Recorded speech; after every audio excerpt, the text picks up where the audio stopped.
আমি আপনারা তো সবাই সাংবাদিক এবং আপনারা সবাই জানেন যে গণমাধ্যম জগতের চেহারা এবং কাঠামোটা কত বড় ধরনের পরিবর্তন ঘটেছে সারা পৃথিবীতে। আপনারা দেখেছেন যে প্রতিষ্ঠিত মিডিয়া হাউসের চাইতে একজন ইউটিউবারের প্রভাব প্রতিপত্তি এবং পরিধি অনেক বেশি বেড়ে গিয়েছে, এবং এটা সবটাই কিন্তু তথ্য প্রযুক্তি এবং এখনকার যে কমিউনিকেশন সায়েন্স তার যে রূপান্তরিত পরিস্থিতি সেটার কারণে।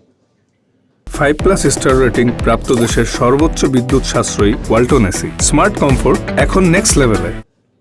অনলাইন পত্রিকা, আইপিটিভি এই ধরনের যে প্ল্যাটফর্মগুলি তৈরি হয়েছে, ফলে আগের মতো কিন্তু আমরা বা সরকার চাইলেই পুরনো নিয়ন্ত্রণের যে আইন কাঠামো তার আওতার মধ্যে কিন্তু এগুলি পড়ে না। আবার এগুলি কিন্তু আমাদের সভ্যতার অনুষঙ্গতে পরিণত হয়েছে। ফলে পুরো ব্যাপারটাই একটা স্ট্র্যাটেজিক ডিসকাশন।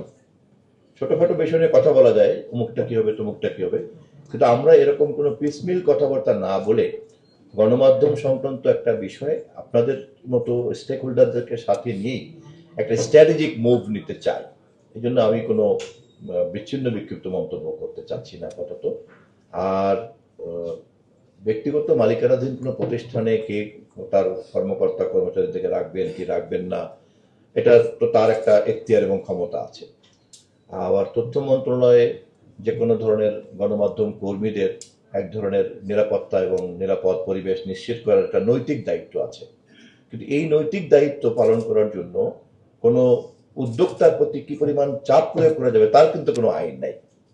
ফলে সবটাই কিন্তু আমাদেরকে একটা স্ট্র্যাটেজিক ডিসকাশনের মধ্যে আনতে হবে। আমি আপনাদের সকলের সহযোগিতা চাই এই বিষয়ে। এই মুহূর্তে জামিন পেয়েছেন যিনি সর্বশেষ জনাব আনাইস আলমগীরের সঙ্গে আপনি কথা বললে আমার মনে হয় যে আপনার উত্তর পেয়ে যাবেন।